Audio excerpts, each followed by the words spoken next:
प्रिय मित्रों, नमस्कार। आप सभी का हमारे YouTube चैनल पर स्वागत है। मित्रों, जैसा कि आप लोग जानते हैं, इस समय हम लोग आधुनिक भारत का इतिहास पढ़ रहे हैं। उसमें हम लोग जो है अगली कड़ी में आज जो है प्लासी का युद्ध और बक्सर की युद्ध पर चर्चा करने वाली है। तो आज हम लोग देखेंगे कि किस तरीके से, सबसे पहले तो हम प्लासी का युद्ध देखेंगे, जिसके बाद जो है बक्सर के युद्ध देखेंगे और फिर बक्सर युद्ध के क्या परिणाम निकल के आए थे उस पर हम लोग चर्चा करेंगे। तो आइए हम लोग जो है बिना किसी देरी के अपना क्लास स्टार्ट करते हैं। हालांकि हमने बीच में काफी गैपिंग कर दिया है, इसके लिए जो है आप लोग जानते हैं कि इस समय लगन बहुत तेज है, शादी विवाह का टाइम चल रहा है, तो इसमें व्यस्तता थी काफी। इस वजह से हम आप लोगों से रूबरू नहीं हो सके, लेकिन अब आप लोगों से रूबरू होने का एक प्रयास करेंगे और होता रहेगा। ठीक है, तो शादी विवाह के टाइम में जो है ये सब ज्यादा जो देंगे, दोस्तों की शादी थी, उसमें ज़्यादा समय लग गया। तो आइए अब हम लोग जो है अपनी क्लास में आते हैं और फिर जो है एंजॉय करके इस सेशन को पढ़ें। तो हम लोग जो है जितने भी हमारे मित्र हैं उनसे ये मेरा अनुरोध है कि अगर उन्होंने हमारे चैनल को अभी तक सब्सक्राइब नहीं किया है तो वो हमारे चैनल को सब्सक्राइब कर लें और वीडियो को हमारे रोज देखते रहें ताकि उनको जो है आगामी परीक्षाओं के लिए अधिकाधिक लाभ प्राप्त हो। तो आइए हम लोग सबसे पहले देख रहे हैं कि हमारे व्हाइट बोर्ड पर नीचे इधर लिखा हुआ है आधुनिक भारत का इतिहास। इस पे हम लोग पढ़ाई जारी रखे हुए हैं। तो सबसे पहले हम लोग इसमें आज पढ़ने वाले हैं प्लासी का युद्ध। प्लासी का युद्ध आपने देखा कि 23 जून 1757 को होता है। ठीक है, तो इसकी क्या भूमिका कहाँ से बनती है, तो आप देखते हैं कि जो बंगाल का नवाब है अली वर्दी खान, ठीक है, बंगाल के नवाब अली वर्दी खान की मृत्यु जो है वो 1756 में हो चुकी है। बंगाल का एक सशक्त ये है अली वर्दी खान नवाब रहता है। इसके बाद इसकी मृत्यु हो जाती है। उसकी मृत्यु के बाद जो है वहां सिराजुद्दौला नवाब बनता है। कौन नवाब बनता है? सिराजुद्दौला वहां का नवाब बनेगा। सिराजुद्दौला नवाब बनता है तो सिराजुद्दौला बड़ी विषम परिस्थितियों में होता है इस समय, क्योंकि बंगाल में जो हमारे मुगल बादशाह थे हर्षवर्धन ने एक शाही फरमान जारी कर दिया था। शाही फरमान के अंतर्गत क्या होता था कि यहाँ पे जो है मुगल बादशाह को जो है 3000 रुपए वार्षिक रूप से मिलते थे अंग्रेजों की तरफ से। मतलब अंग्रेज उनको जो है 3000 रुपए दिया करते थे मुगल बादशाह फारूकसियर को, जो दिल्ली की गद्दी पर बैठता था। ठीक है, 3000 के बदले जो है फारूकसियर ने पूरे बंगाल में सीमा शुल्क में उसको जो है छूट प्रदान कर दी थी अंग्रेजों को। अंग्रेज कुछ भी व्यापार करें, कहीं भी व्यापार करें, तो इस संबंध में जो है उनको छूट प्रदान कर दी गई थी और उसी छूट की बदौलत जो है उनसे कोई टैक्स नहीं लिया जाता है। ठीक है, तो इस तरीके की छूट उनको मिली हुई, तो अपने माल की जो है वो आवाजाही यानी कि बिक्री करते थे और इस संबंध में सरकार को उन्हें कोई टैक्स नहीं देना पड़ता था। ठीक है, दूसरी बात है वस्तुओं की आवाजाही पर हस्ताक्षर, इसको दस्तक भी कहा जाता है। तो एक दस्तक भी अंग्रेजों को मिला हुआ था। इसके अंदर क्या होता था कि अंग्रेजों को छोड़ करके अंग्रेज के जितने भी माल आते थे या जाते थे उस पर उसको छोड़ करके शेष अगर कोई भी भारतीय है या कोई और दूसरे देश का है तो वहां उसका माल अगर भारत में आना है या जाना है, या आयात और निर्यात पर इनसे दस्तक लेना होता था। मतलब वो हस्ताक्षर करते थे एक पत्र पर। ठीक है, ये चीज जो है विशेष रूप से इनको मिली हुई थी अंग्रेजों को। ये फारूकसियर ने इसको दे रखा था। इसी वजह से जो है सिराजुद्दौला और अंग्रेजों के बीच में एक तनाव उत्पन्न होता है। ठीक, तो चूंकि ये जो है इस दस्तक का, इस फरमान का जो है बहुत ज्यादा दुरुपयोग कर रहे थे, इसीलिए जो है एक तनाव उत्पन्न हो जाता है अंग्रेज और सिराजुद्दौला के बीच में।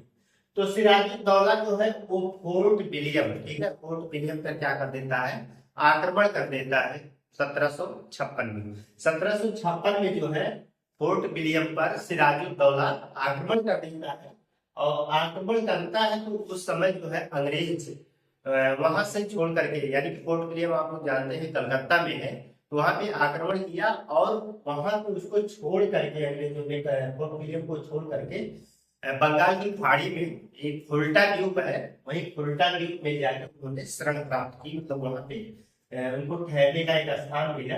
ठीक है, उन लोग भाग गए अंग्रेज लोग यहाँ से। ठीक है, और इसी बीच जो है एक 20 जून 1756 की एक ब्लैक होल घटना होती है। हालांकि ब्लैक होल घटना का जिक्र हमने पीछे वाले वीडियो में किया है। ब्लैक होल घटना क्या थी, इसके अंतर्गत जो है एक छोटी सी कोठरी में कहा जाता है कि सिराजुद्दौला ने 146 व्यक्तियों को जो है कैद कर दिया था, शाम को कैद किया था, और सुबह जब खोला तो उसमें जो है 23 लोग मात्र जिंदा बचे थे और 123 लोग जो है वो मृत्यु को प्राप्त हो गए थे। तो ये ब्लैक होल की घटना, हालांकि इसका इतिहास में कहीं जिक्र नहीं मिलता है। एक अंग्रेज इसमें जो 23 में जिंदा में से एक का नाम आलवेल था, तो आलवेल ने इसको जो है जिक्र किया है। उसने कहा है कि ऐसा सिराजुद्दौला ने किया है, लेकिन ऐतिहासिक साक्ष्य कोई नहीं मिलता है। ये एक महत्वपूर्ण घटना थी, इसलिए इसका जिक्र करना यहाँ पे अनिवार्य है। ठीक है, तो वहां पे जो है सिराजुद्दौला जब कलकत्ता या यहाँ फोर्ट विलियम पर आक्रमण किया, तो उसको आक्रमण करने के बाद उस चीज को कब्जे में ले लिया, यानी कि वो अपने कब्जे में कर लिया। और कब्जे में करने के बाद जो है मानिक चंद्र, जो वहां का मानिक चंद्र को जो है प्रभारी बना देता है। मानिक चंद्र जो है एक घूसखोर आदमी है, रिश्वतखोर है। ये अंग्रेजों से क्या करता है, रिश्वत ले लेता है, और रिश्वत ले करके जो है वो पुनः अंग्रेजों को फोर्ट विलियम वापस कर देता है। ठीक, यहाँ तक आप लोगों को कहानी समझ में आ गई है। अब मानिक चंद्र ने जो है फोर्ट विलियम को अंग्रेजों को बेच दिया है। अंग्रेज आते हैं, इसके बाद जो है वहां पे आप देखेंगे कि एक चंद्रनगर भी रहता है। चंद्रनगर में जो है वो अपनी फ्रांसीसियों ने अपना कॉलोनी बना के रखा था, लेकिन ये अंग्रेज लोग वहां पे अटैक करते हैं, आक्रमण करते हैं और चंद्रनगर किले को भी अपने में कब्जे में कर लेते हैं। जब किले कब्जे कर लिया और फोर्ट विलियम पे भी कब्जा कर लिया, ठीक है, तो यहाँ पे क्या होता है कि जब सिराजुद्दौला यहाँ आया था कलकत्ता में, उसने कलकत्ता के नाम को बदल भी दिया था। ये भी कुछ पूछा जाता है कि कलकत्ता का नाम क्या कर दिया था, तो उसने अलीनगर किया था। ठीक है, ध्यान रखिएगा, अलीनगर, कलकत्ता का नाम जो है अलीनगर कर दिया था। तो वही अलीनगर की संधि होती है, और संधि करने के लिए जो है ये सिराजुद्दौला को विवश कर देते हैं अंग्रेज। ठीक है, तो 1757 में जो है विवश हो जाता है और वो अंग्रेजों से संधि करने के लिए बाध्य हो जाता है सिराजुद्दौला। तो संधि होती है, संधि में देखेंगे कि यहाँ पे जो है सिराजुद्दौला के अपने ही लोग हैं जो बेतरघात करते हैं। ठीक है, अंदर से ही उसके दुश्मन बने हुए हैं। आप देखेंगे शौकत जंग है, ये पूर्णिया का नवाब है, पूर्णिया का नवाब है। घसीटी बेगम है, वो सिराजुद्दौला की मौसी है। ठीक है, और मीर जाफर है। मीर जाफर तो मुख्य सेनापति ही रहता है। मीर जाफर जो है वो मुख्य सेनापति है। राय दुर्लभ जो है उसका दीवान है। ठीक, और जगत सेठ, मानिक चंद, खादिम खां, अमीन चंद, ये लोग जो है बड़े बड़े वहां के व्यापारी हैं, सेठ है और प्रमुख पदधारी हैं। तो ये लोग सब जो है घात कर रहे हैं, अंदर से जो है खोखला कर रहे हैं किसको, सिराजुद्दौला को। ये सारे लोग जो है मदद कर रहे हैं अंग्रेजों की। ठीक है, और उस समय काशी बाजार का जो एक अंग्रेज प्रमुख था उसका नाम वाटसन था। ये सब करने में जो है वाटसन की महत्वपूर्ण भूमिका थी। वाटसन ये सब कुछ करवा रहा था, बात को समझिएगा। तो शौकत जंग, घसीटी बेगम, मीर जाफर, राय दुर्लभ, जगत सेठ, मानिक चंद, खादिम खां, अमीन चंद, ये लोग जो थे सब बेतरघात में लगे हुए थे और किसी तरीके से सिराजुद्दौला को युद्ध में पराजित करना चाह रहे थे। यहाँ पे मेन मुख्य भूमिका जो होती है वो मीर जाफर की होती है। मीर जाफर सेनापति रहता है, मुख्य सेनापति यही है, इसी के हाथ में पूरी कमान है कि युद्ध को कब करना है, रोकना है, चालू करना है, तो ये रहता है। और यही मुख्य सेनापति जो है यही सबसे बड़ा इसमें गद्दार रहता है। ठीक है, इसकी वजह से सिराजुद्दौला युद्ध में जो है हारता है। अब आगे आप लोग देखेंगे कि प्लासी का युद्ध छिड़ जाता है, सेनाएं आमने सामने होती है।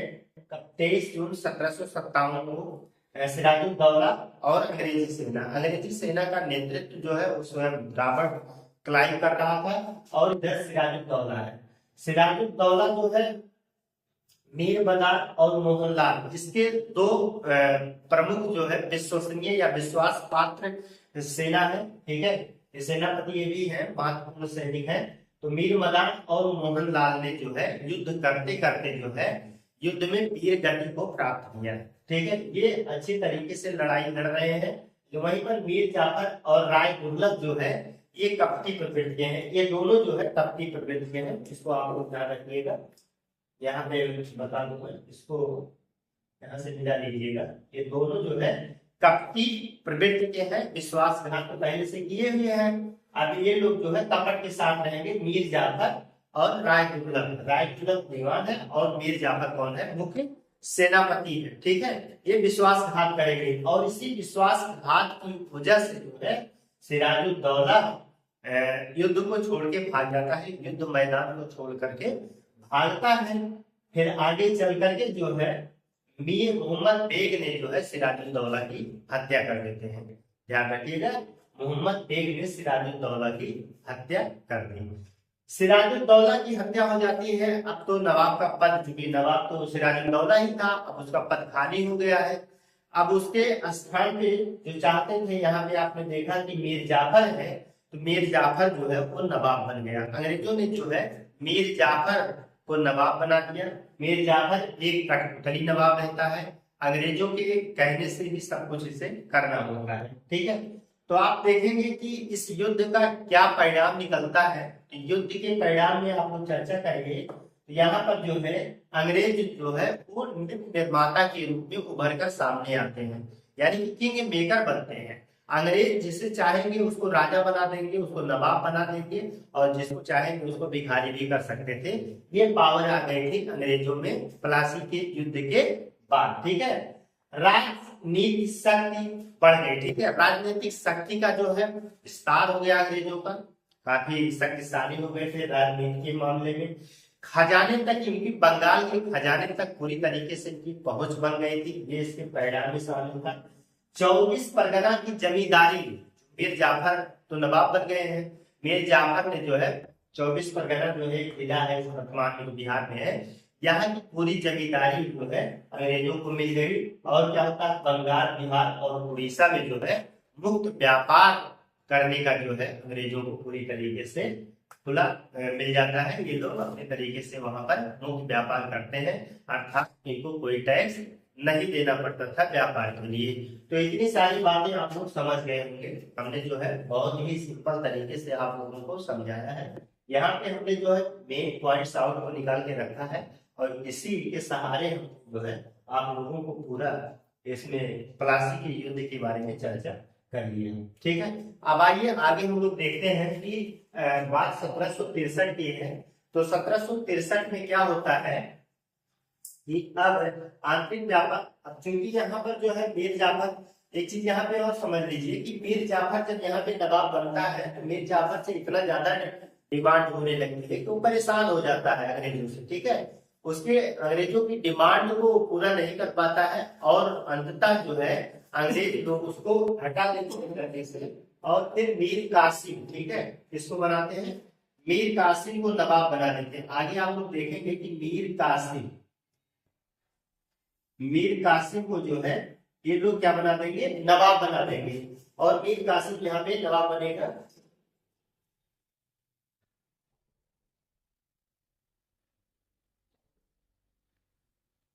तो मीर कासिम नवाब बनने पर क्या करता है, तो वो भी जो है अंग्रेजों की चाल को समझता था बहुत अच्छी तरीके से। मीर कासिम भी जो है राजधानी को यहाँ पे चेंज कर देता है। ठीक है, राजधानी पहले मुर्शिदाबाद रहती है, मुर्शिदाबाद से इसने राजधानी को जो है मुंगेर बना दिया था मीर कासिम ने। ठीक है, और फिर वही हाल इसका भी होता है। मीर कासिम से बहुत ज्यादा डिमांड होने लगती थी। ठीक है, मीर कासिम हालांकि जो है मीर जाफर से ज्यादा चालाक चतुर रहता है, तो इससे भी वही डिमांड होती है, इससे खूब खजाने से लूट वसूल किया जाता है। तो ये भी बाद में जो है मुकर जाता है मीर कासिम। ठीक है, तो इससे ये भी परेशान हो जाता है, अंग्रेजों को धन देते थे। तो 1763 में जो है आंतरिक व्यापार का सभी करों की समाप्ति कर देता है। ठीक है, आंतरिक व्यापार पर जो वहां पे सभी व्यापार करने अंग्रेजों को एक पावर मिला हुआ था। अंग्रेज लोग सभी से जो है क्या कर रहे थे, टैक्स ले रहे थे। तो ऐसा मीर कासिम ने ऐसा किया कि वहां पर आंतरिक व्यापार को पूरी तरीके से स्वतंत्र कर दिया, सभी के लिए खोल दिया और एक नए राजस्व को जो है व्यवस्था किया राजस्व की वृद्धि करने के लिए। खिजरी जमा, ठीक है, खिजरी जमा जो है एक राजस्व के लिए जो है बढ़ाने के लिए उसने व्यवस्था किया।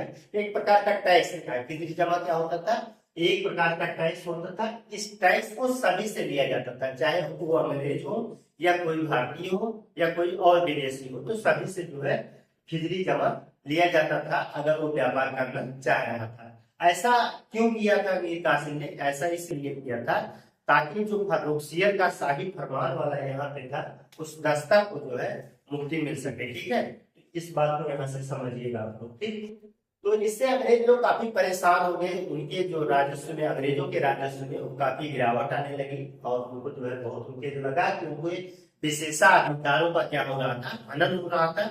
इसलिए जो है अंग्रेजों ने जो है मीर कासिम से जो है एक औपचारिक युद्ध की घोषणा कर देते हैं। ठीक है, मीर कासिम से युद्ध करने की वो लोग घोषणा कर देते हैं और पुनः युद्ध हो जाता है और युद्ध में मीर कासिम को हटा करके पुनः मीर जाफर, पहले था मीर जाफर को बंगाल का नवाब बना देते हैं। ठीक है, इस चीज को जानते रहिएगा। और इसी वजह से जो है मीर कासिम को जो है अपदस्त होना पड़ा, भागना पड़ा। ठीक है, और मीर कासिम को जो है जाके अवध में शरण लेनी पड़ी। तो अब मीर कासिम ने जाके अवध में शरण लिया तो इसी सब वजहों से क्या होगा, बक्सर की युद्ध की एक पृष्ठभूमि क्या हो जाती है, तैयार हो जाती है। पृष्ठभूमि कहाँ से तैयार हो जाती है, बस इसी एक जो औपचारिक युद्ध की घोषणा हुई, मीर कासिम को गद्दी से हटाया जाना, उसको आघात पहुंचा और उसको यहाँ से भगा दिया गया बंगाल से। ठीक है, तो वो जाता है, फिर कहा जाता है अवध के नवाब, यानी कि शुजाउद्दौला इस समय अवध के नवाब है। और अवध के नवाब के पास शाह आलम द्वितीय पहले से ही शरणार्थी, जो दिल्ली के मुगल बादशाह है शाह आलम द्वितीय, वो पहले से ही शरणार्थी बने हुए हैं।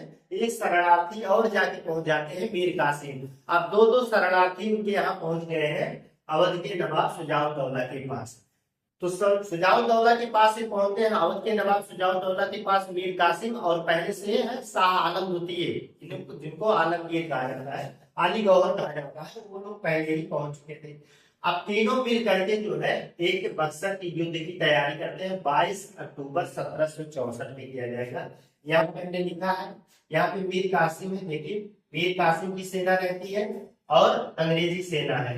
मीर कासिम की सेना का नेतृत्व कौन कर रहे हैं, गुरगीन खां कर रहे हैं। ठीक है, गुरगीन खां मीर कासिम की सेना का नेतृत्व कर रहे हैं। बक्सर मैदान है, बक्सर का मैदान है, वहां युद्ध हो रहा है। और अंग्रेजी सेना का नेतृत्व कौन कर रहा है, हेक्टर मुनरो कर रहा है। ध्यान दीजिएगा, फिर भी क्वेश्चन पूछा जाएगा कि बक्सर की युद्ध में अंग्रेजी सेना का नेतृत्व कौन कर रहा था, तो हेक्टर मुनरो कर रहा था। यहाँ पे आप लोग ध्यान देंगे, हेक्टर मुनरो जो है वो नेतृत्व कर रहा था। और मीर कासिम की तरफ, मीर कासिम तो था ही, और कौन था, शुजाउद्दौला, अवध के नवाब शुजाउद्दौला भी साथ में थे, और प्लस शाह आलम द्वितीय वो भी साथ में है। अब युद्ध होता है, युद्ध में आप लोग जानते ही है कि मीर कासिम पराजित होता है और अंग्रेज विजयी होते हैं। मीर कासिम जो है वो युद्ध में पराजित होने के बाद दिल्ली भाग जाता है। ठीक है, जहाँ पर उसकी बाद में मृत्यु हो जाती है। शुजाउद्दौला का क्या होता है, शुजाउद्दौला भी तो साथ दिए थे मीर कासिम का, इनका क्या होगा, इनको आत्मसमर्पण करना पड़ेगा। ठीक है, शुजाउद्दौला जो है अंग्रेजों के सामने जो है आत्मसमर्पण करते हैं। शाह आलम द्वितीय का क्या होगा, वही शाह आलम द्वितीय जो अवध के यानी कि शुजाउद्दौला के यहाँ जो शरणार्थी बने हुए थे, अब वो शरणार्थी किसके हो गए, अंग्रेजों के शरणार्थी हो गए। अब वो अंग्रेजों की शरण में गए। ठीक है, तो इसका क्या परिणाम निकलेगा इस युद्ध का, तो इस युद्ध में देखिए अंग्रेजों ने बिना किसी छल कपट के युद्ध को जीता। जैसा कि कहा जाता है कि पलासी के युद्ध में अंग्रेजों ने रणनीति पूर्वक, कूटनीति पूर्वक या जो है उन्होंने छल कपट से युद्ध जीता था। इस कलंक को मिटाने के लिए अंग्रेजों ने बक्सर की युद्ध में पूरा आमने की सामने लड़ाई किया। आमने सामने की लड़ाई में हम कह सकते हैं कि ये बिना किसी छल कपट के यानी कि शुद्धता तरीके से जीता जाने वाला युद्ध था और अंग्रेजों ने यहाँ पर जो है अपनी शक्ति का प्रदर्शन किया और युद्ध को जीत लिया और उनकी अखिल भारतीय शक्ति जो है उभर के सामने आई। ठीक है, यहीं से अंग्रेज पूरी तरीके से अपने आप पूरे भारत में एक शक्ति के रूप में उभार के रखते हैं। ठीक है, पूरी तरीके से अंग्रेजों की शक्ति सामने आ गई थी। अब इसके बाद क्या होता है, इसके बाद देखिए महत्वपूर्ण है 1765 की इलाहाबाद की संधियां। तो इलाहाबाद में 2 संधियां होती हैं। 1765 में इलाहाबाद की 2 संधियां होती है। ठीक है, मीर कासिम तो बन गए हैं, मीर कासिम की कोई बात नहीं, जो बचे हुए हैं यानी कि आप देखेंगे यहाँ पे कौन है, सुजाउद्दौला है और शाह आलम दुनिया, इन्हीं 2 लोगों से संधियां हुई है। ठीक है, आप देखेंगे कि 12 अगस्त 1765 को पहली संधि होगी शाह आलम द्वितीय और अंग्रेज से। ठीक है, अच्छा यहाँ पे एक क्वेश्चन और पूछा जाता है कि संधि इसकी यहाँ पे संधिकर्ता कौन है, अंग्रेजों की तरफ से कौन संधि करता है। तो अंग्रेजों की तरफ से संधिकर्ता जो थे वो रॉबर्ट क्लाइव थे, यानी कि रॉबर्ट क्लाइव को बुला लिया गया था। ठीक है, रॉबर्ट क्लाइव फिर से आ गया है केवल संधि करने, क्योंकि रॉबर्ट क्लाइव जो है वो भारत के बारे में बहुत जानकारी रखता था। इस वजह से रॉबर्ट क्लाइव को यहाँ पे पुनः बुलाया गया है संधि के लिए और रॉबर्ट क्लाइव भी करता है। ठीक है, यहाँ पे आप चाहे नोट कर सकते हैं रॉबर्ट क्लाइव था, रॉबर्ट क्लाइव आप लोग यहाँ पे नोट कर लीजिएगा। ठीक है, रॉबर्ट क्लाइव लगता है संधि करने के लिए। ठीक है, तो रॉबर्ट क्लाइव ने जो है अंग्रेजों की तरफ से संधि किया था। तो संधि में क्या क्या हुआ था इसको आप लोग नोट करिएगा, देखिएगा। संधि में क्या होता है, बंगाल बिहार उड़ीसा, ठीक है, बंगाल बिहार और उड़ीसा की दीवानी जो है वो अंग्रेजों को प्राप्त हो जाती है। ठीक, एक चीज ये होगा 26 लाख रुपए पेंशन जो है वो शाह आलम द्वितीय को प्रदान किया जाता है। उनको जो है हर वर्ष जो है 26 लाख रुपए अंग्रेजों की तरफ से दिया जाएगा और शाह आलम द्वितीय को जो है अवध के नवाब सुजाउद्दौला से गढ़ा और इलाहाबाद के क्षेत्र को ले लिया जाता है।